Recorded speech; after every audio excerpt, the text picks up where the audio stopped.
gotta be curious. Like, you have to be curious in this business. Like, never lose your curiosity, because once you lose your curiosity, it's a wrap. It's over.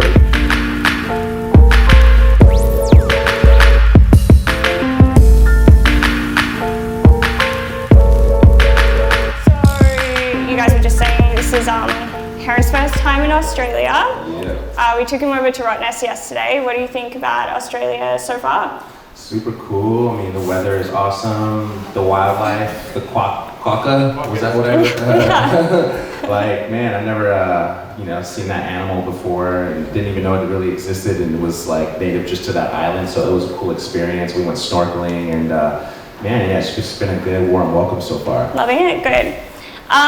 So you've done a lot in the creative industry, I'm sure everyone already knows, and you've had many projects prior to the Heron Preston brand. What are some key milestones that you've had before you started Heron Preston, the brand?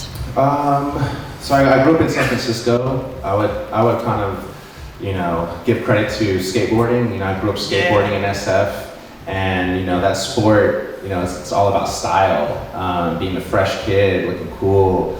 And so I think, that sport really raised me into, where I am today, and just heavily influenced, my perspective on culture. So I started a t-shirt line in San Francisco. It was called Heron Preston. And I wanted it to sound like, I wanted the t-shirt line to sound kind of like fancy-ish. I was inspired by a line called Clarendon at the time. So I just picked my name, Heron Preston. I just thought that sounded like a Calvin Klein or something. And so I started screen printing t-shirts by hand in San Francisco. My friends who were making like t-shirts for all like the skate companies in SF, they just had like a 4-color screen press in the corner, and they just gave it to me. And so I was just like printing t-shirts. And so that was kind of like my first entry into making clothes, and then after that, I thought I wanted to go into fashion design, so I started looking into colleges, and ended up going to Parsons, but I didn't necessarily study fashion design. I did a different program at Parsons in New York called Design and Management, which was kind of half creativity and creative process, and then half like business marketing. And so I actually ended up graduating from an art school with a business degree, funny enough. And so that was really my focus. It wasn't necessarily just about clothes. I was more interested in like ideas, and like how could I bring those ideas to life, and how could I market those ideas and execute those, no matter whether it be an event or clothing or objects. I was just interested in just culture in general. And so from there, from college, I went on to working. I graduated, and one of my first jobs was at Nike. I was kind of like in charge of like everything cool in New York City for Nike. And at that time, I also met Virgil and a bunch of my friends. We ended up starting a brand called Ben Trill together. I also published a book while I was working at Nike. It was like a side hustle of mine. I always had like these side projects, even when I had a day job. And I had a blog at the time, and I was just documenting my life as a college student in New York. I was really kind of excited about being in New York, because I'd always wanted to live there. So I was like, man, my friends back home in San Francisco, they need to see what's up in New York. Like, this city is fun as a college student. From the parties to the people I would meet, the events I would go to, sneaking into fashion shows, sneaking into the Louis Vuitton shows, just like having fun and just like embracing the city. So I started documenting all of that. I was taking photos and making videos and interviewing people, and so that blog, all that content turned into a book. So I published a book called The Young and the Banging, and I kind of just reimagined New York City as a big kid's high school. It felt like high school all over again, living in the city, because of just like the parties I compared to house parties I was going to in high school, or the streets were like the hallways. I would always run into my friends or just interesting people in the streets, and taxis were like the school buses, and the restaurants were like cafeterias, and the older people around me who inspired me were like my teachers.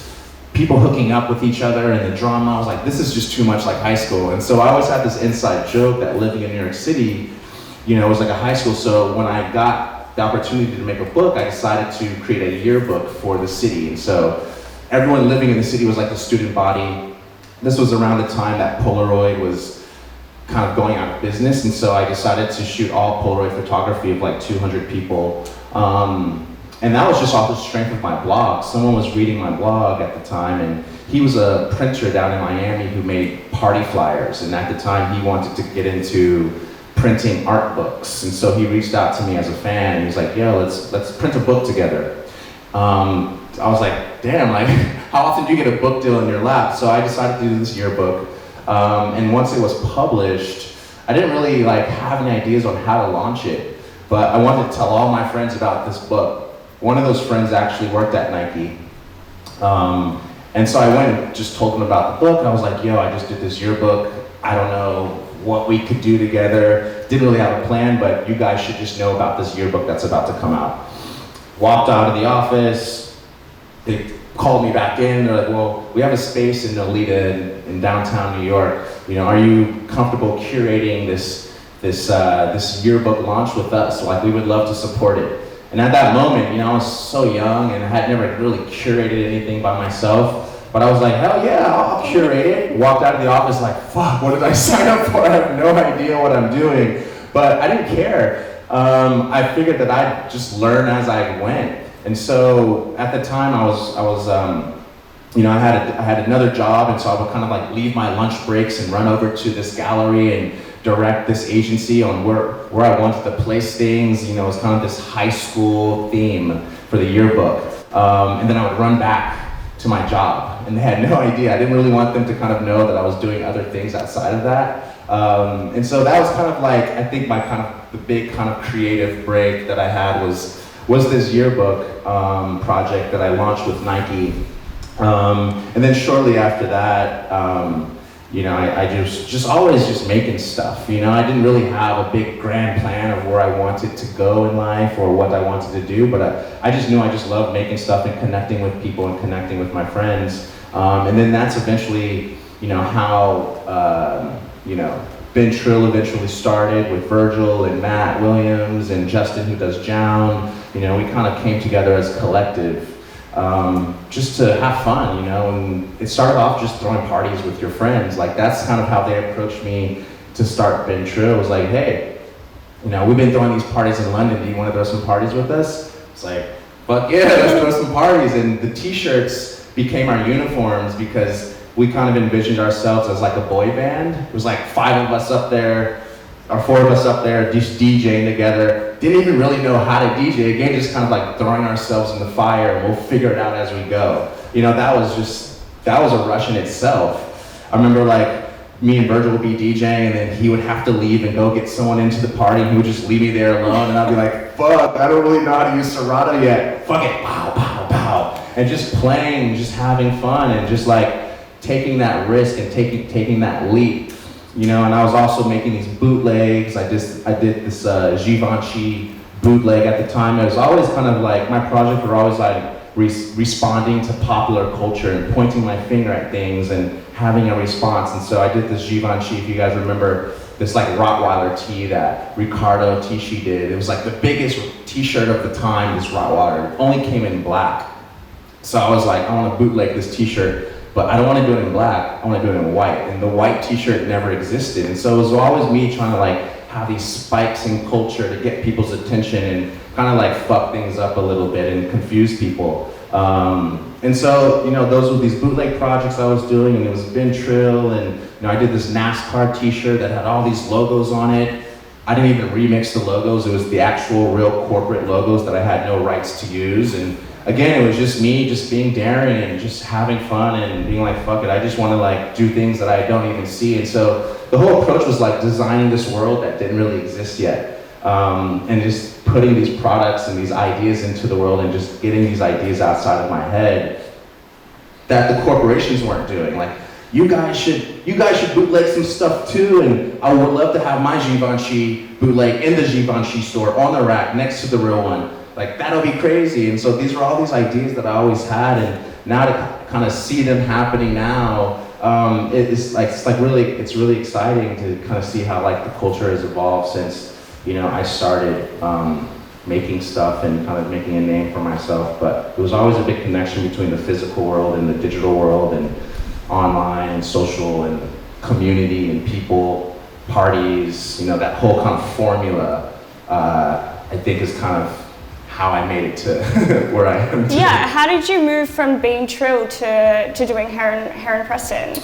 I think one day Ben Trill kind of expired, and Virgil started eventually doing Off-White, and Matt had his own ideas, and I had my own ideas, and we kind of just graduated from that. It was just a special moment in time, and then I started working for Kanye and Donda, and so we were a squad, and I was doing that for a little bit, and that was off my own, right? That wasn't necessarily like a day job. I was like freelancing at the time, and that was a totally different approach to like working for Kanye. It was just like no rules, and just to learn from him was a really interesting kind of process. So from that moment, I was kind of like remixing ideas. I did these Street Sweeper Air Force Ones where I, took the swoosh off the Air Force Ones and I put this Bapes the Star and out of Gucci fabric on the Air Force Ones, and that was like my next like bootleg after the Givenchy and the NASCAR. It was like that sneaker. But then I was like, man, what's my next kind of like idea that I want to do that's going to be like super unpredictable and totally unexpected, and it'll really again kind of have a spike in culture. So I was, a little frustrated at my job at Nike, and I spoke to a friend of mine, and he was like, are you interested to continue your design and innovation, just to art and fashion, or are you interested in applying that design and innovation to a wicked issue? And so this was kind of my thinking of, what I want to do for my next kind of collab or, just project. And so that question kind of plagued me, like, what is this wicked issue that I want to get behind? And, fast forward, I was swimming on a beach, and that beach was a bit polluted. There was like some plastic cups in the sand, and there was like a plastic bag floating in the water. I thought it was a jellyfish at first, but when I got close enough to it, I realized it was trash. And at that moment, the stars kind of aligned. I was like, oh, that wicked issue is the environment. Like, that's what I want to get behind. Like, this is a really important issue that I'm recognizing needs solutions. And so I decided to do this collaboration with the Department of Sanitation, which is like my local like sanitation department in New York City. All the guys drive around trucks and collect all of our trash. That to me is workwear, right? They wear boots and they wear like, Carhartts and t-shirts, and I wear all of the same things. So I saw a lot of parallels, even though they're waste management and I was like a designer. I saw all these parallels that felt like it could work. But then I was like, if I approach these guys to do a collaboration, I want to do this whole entire like upcycled t-shirt collab where I only use vintage t-shirts and secondhand clothing to create the collection instead of using brand new materials, to really emphasize this idea of recycling and reusing and sustainability. And so I approached them and started doing research just to see if they would even understand this idea, right? This waste management, these guys are collecting trash. Do they even understand creativity and art, the culture, fashion? I ended up discovering that they had an artist in residency there since the 80s. And so at that moment, I was like, holy shit, they've been doing art projects already. Like, who would have thought a waste management agency, a government agency at that, would have been doing art projects? So because of that kind of discovery, I approached them to do a collaboration with me, and they loved it. It was all about zero waste and raising awareness for the environment. And I think after that moment where we launched that project, I gave people access to this restricted zone in New York City where the public was never allowed to go into because it was this government salt shed, which they use for the winter seasons in New York. When it snows a lot, we use salt to just spray the concrete to help melt the salt a little quicker until the concrete doesn't become slippery. But no one has ever seen this salt shed in New York City, so when I did a walkthrough, they opened up the gates and it looked like the Sahara Desert in New York City. And I was like, holy shit, people need to see this. Yeah. Because the original event was supposed to be across the street in this like boring office building. And I was like, nah, this is not cool enough. We gotta push this concept. We gotta invite people into a place they've never been before. So bunch of people came. It was wildly successful, and some of my partners who I have now in Italy actually came to that event. And they saw the success of that project. And again, I didn't really have plans of launching a collection. I was really into just doing these like special kind of projects. But they saw something bigger than what I could see. So one day I was, after that project, I was gonna do another just drop. I think it was just like a hat, and I was talking to Virgil about that, and he had already been like 3 or 4 seasons into Off-White. And he was like, man, like, just that one hat is not enough. Like, you gotta get some socks and sweatpants, and you gotta merch it out and get like a windbreaker and jacket. And I was like, that sounds cool. I had never, I never envisioned, Heron Preston becoming a full-on collection. So I flew out to Italy, and one thing led to the next, and my partners at New Guards Group, which is, they also do Off-White and Palm Angels and Marcella Berlin and a couple other lines, Karen, Pegagoo. They offered to kind of turn this Department of Sanitation collaboration on this special project into a full collection. And in 2017 is when I launched the brand in Paris with the presentation. Crazy. So now that it has turned into a full-blown collection and you show at Paris Fashion Week, you're one of the biggest designers there now. What do you do to put together a collection? Are you putting a theme forward every season and creating a new special project to kind of move on from the Department of Sanitation special project? Yeah, I'm always looking for kind of interesting angles to storytell. This is all about telling really cool stories, and I love when people tell me a fun, cool story, and so I want to tell fun, cool stories back to the world and share these ideas. So, thinking about approaching collections, like what stories do we want to tell, and what stories do we want to share that maybe people haven't heard before? Working at Nike, we were always kind of challenging each other with NBDB ideas, which has never been done before ideas.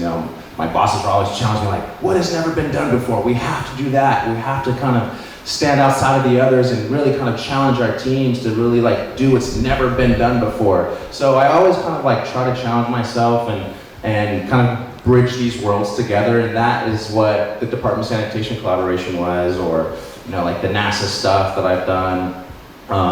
It's like kind of bridging these different worlds together instead of kind of doing art and art or fashion and fashions, like waste management and fashion, or space exploration and fashion. Kind of just bridging these gaps and kind of stretching out as much from their kind of comfort zone as possible. I was always into I'll never forget this when I did that Givenchy bootleg. My friend was like, man, yeah, you gotta continue to give us what we were never supposed to have. We were never supposed to have that white Givenchy tee.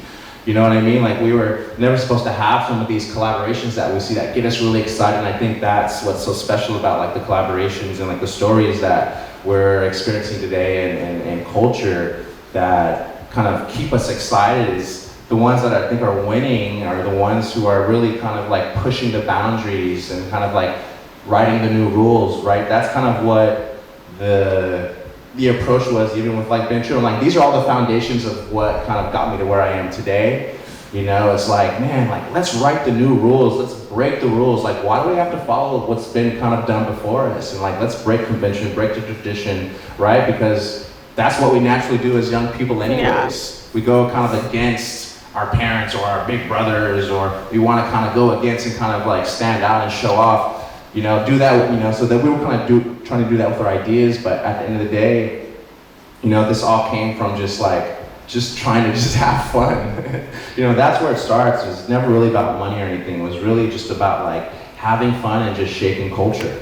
And how do you take feedback from the outside world and incorporate it into your designs while still being original and authentic? Because we have a lot of design students in the audience today that would be interested to know that. Yeah, you're only as good as the feedback around you, and that feedback is important, right? Collaborating with, talking to your friends, your family, or kind of reading what's online, adjusting, but at the end of the day, you need to have like a why. Like, can you answer that why? Like, why are you doing this? You know, you need to be able to answer that why and have that foundation, and never forget what that foundation is and what got you into this in the first place. And then it'll be easier to kind of respond to that feedback, but not lose focus of where you came from and what and why you wanted to do this in the first place.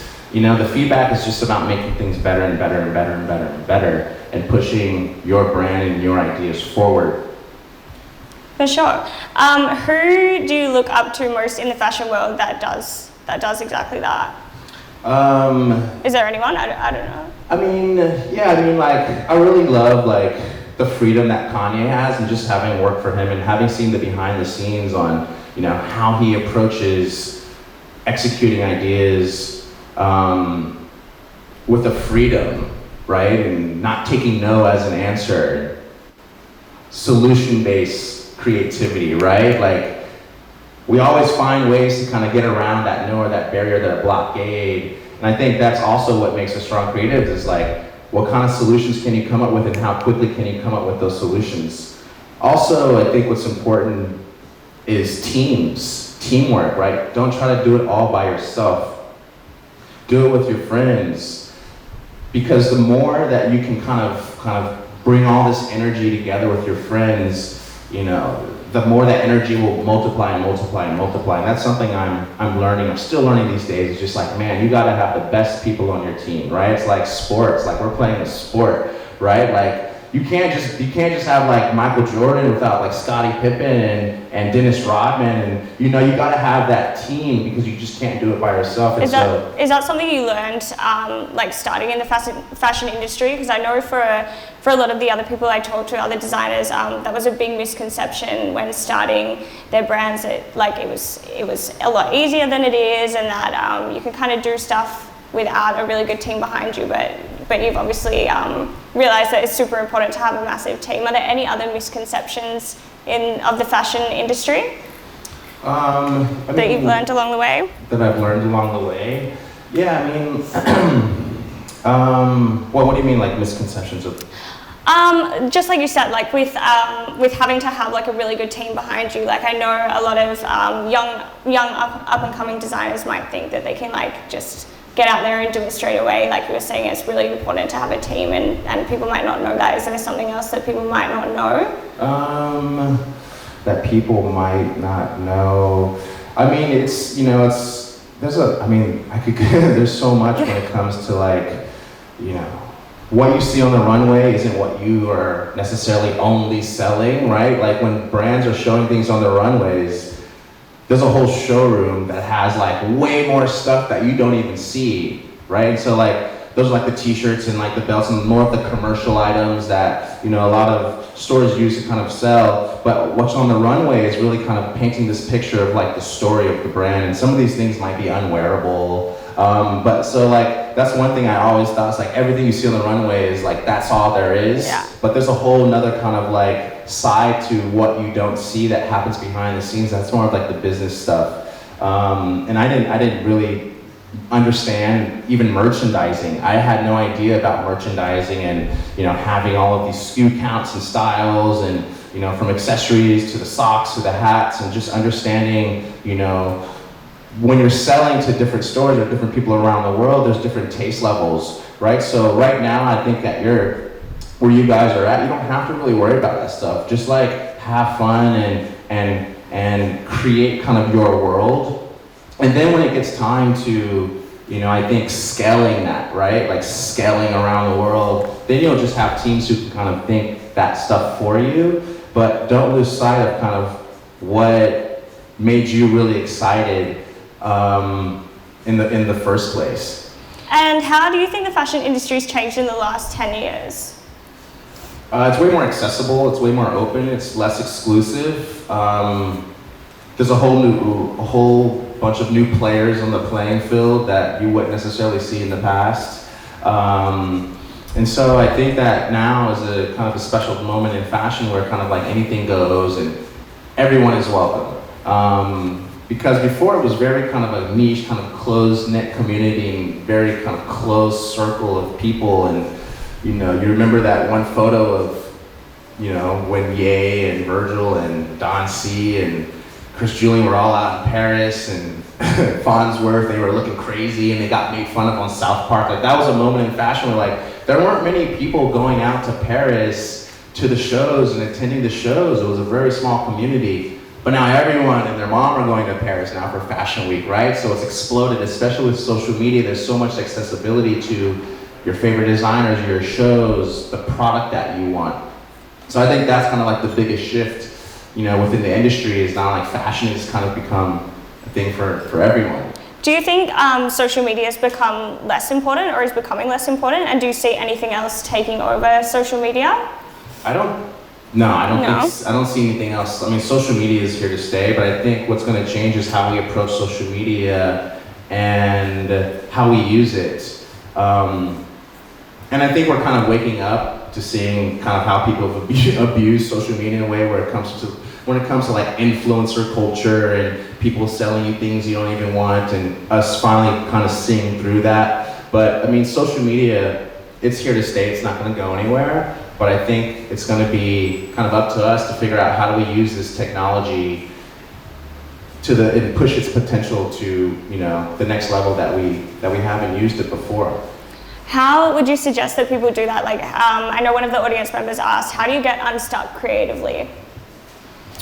How do I get unstuck creatively? It really just comes from conversations, kind of really long conversations, thinking about high concepts that don't really exist. And really just challenging yourselves and having people around you challenge you as well. I think that's kind of like this kind of special thing that happens when you again have good people around you, where you could just have these conversations and kind of ask, like, what if I did this, or what if I did that? What if I tried this? A lot of like if questions can kind of lead to kind of new areas. And again, like, dude, I can't stress enough, like, just have fun with it and don't try not to be so serious. Like, fashion should be fun. Like, it shouldn't be like breaking your back or like knocking yourself out. Like, just have fun with it. And I can't stress that enough, because when you're having fun, like, dude, just everything kind of just falls into place. Even while you're having fun, obviously, everyone knows that sustainability is a massive deal to you. What are your sustainability goals with your brand and outside of your brand as well? And how do we stop sustainability from becoming just like a fad or a trend? Yeah, that's a good question. So like, there's 7 billion people in the world, and we all know the world is on fire, and not one single person is just going to change all of that. And I think once you kind of get that out of your head, because I kind of had that in my head, I was like, I want my brand to be 100% sustainable, and I want that to happen overnight. Dude, like, that's not going to happen overnight. So you need to be realistic with what the issues are, the problems are, and what you can kind of control within your community or with your brand. And every project, try to make positive steps in the right direction. And I think every technologies and new innovations that can really push, fashion forward, and it's not necessarily only about sustainability. Like, there's just things that you can do that are better than what we've been doing in the past. So like the hangers, or looking at like recycled materials, upcycling, having fun with that. But then also like sharing that information, because if I just become sustainable, does that help? Does that really help the world? Like, we all have to do it together to really make a big impact. So it's also about like never giving up and being consistent. Like, that's how you kind of change it from being like a fad or a trend to just being like something that we should always be doing. So I'm just like, you got to be curious. Like, you have to be curious in this business. Like, never lose your curiosity, because once you lose your curiosity, it's a wrap. It's over. You have to become as curious as possible to really kind of like push these ideas, like, and try things and be experimental. I love to experiment. I love to try new things, and if it works, and that's a breakthrough. If it doesn't, then try something else. I was listening to, one of the founders of Google talk about, big ideas, and he was like, if we can build an elevator to space. If we can build an elevator to the moon, that's a huge breakthrough. But if not, then we didn't do it, you know what I mean? So, you know, trying to just really kind of push yourself with these ideas. And, you know, sustainability is, you know, kind of about solutions. It's solution-based, looking at like how materials are made and where they come from, and asking questions, and again, like being just curious about it all, and, you know, baby steps, and being loud about it as well. You know, don't try to like do everything at once. You know, every season or every project, just try something, and over time, you'll look at what you've done in the past, and it'll just be a huge portfolio of all these wins. Perfect. And is there anything else inspirational you can leave with everyone to take away and implement, not only if they're involved in fashion, but just in their everyday lives? Something that you look to? Yeah, I mean, I feel like I've said it, you know, like, again, continue to have fun, and, you know, do things with your friends, you know, and I think, you know, once you start to kind of build together, you start to learn from each other, and you push each other, and you challenge each other. You know, make a big splash in your community, and connect with people around the world, and collaborate. You know, there's something very special about collaboration and coming together and creating together. And I think if you continue to do that, you'll just kind of, all the pieces will kind of fall into place, right? You can't really plan it too much. Just keep doing it, and keep doing it, and keep doing it. You know, you heard my story. I was just kind of trying all these things, and never really had this kind of like grand plan. You know, I just wanted to get these ideas out. People will start to notice those ideas, right? And then opportunities will start to open up. Doors will start to open up. But you just have to stay true to you know, your curiosity and your creativity, and challenging yourself to do things that you haven't seen before, and again, like designing this world that doesn't exist. And you know, that's what some of the greats have done. You know, they've designed these objects or these products or these ideas that didn't really exist before. You know, a lot of ideas haven't even reached their full potential yet. You know, there's still some uncharted territory. You know, I'm curious about blockchain, and you know, what can we do with blockchain? Like, that's been around, right? That's been around for a while, but has anyone in fashion done something super sick with blockchain yet? Like, so there's always kind of opportunities and room to, you know, push kind of what has come before us, but doing it better or remixing it. Touching on ideas, just before we finish up, I don't know if you guys know, but this exclusive t-shirt that we have here, the white one, the one that I'm wearing, there's a special little signature on the side that is an idea that came to be from lessons and from Heron Preston. Do you want to touch on that, or do you want me to? Yeah, yeah, it was that t-shirt back there, the London Moscow shirt. Sorry to put you on the spot, but that was the first t-shirt that I launched when I went on tour around the world to launch the brand, and all the cities I hit. What city were we in? London. And we were in London? Yeah. So yeah, Danny and I met in London, and when I realized that she was from Australia, I wrote from down under to up top. You know, it was kind of like us kind of meeting from different parts of the world, and so that's what you see on the wall back here and what we see on the t-shirt. That was what I first wrote. So that's kind of like the story of you know, our introduction, and kind of, you know, this is like this commemorative shirt based off of, you know, meeting for the first time, and now my first time coming to Australia. And I think, you know, that's the story behind the signature on the side of the shirt. Amazing. So thank you very much. Thanks for coming down. Just 30 miles from Detroit stands a giant power station.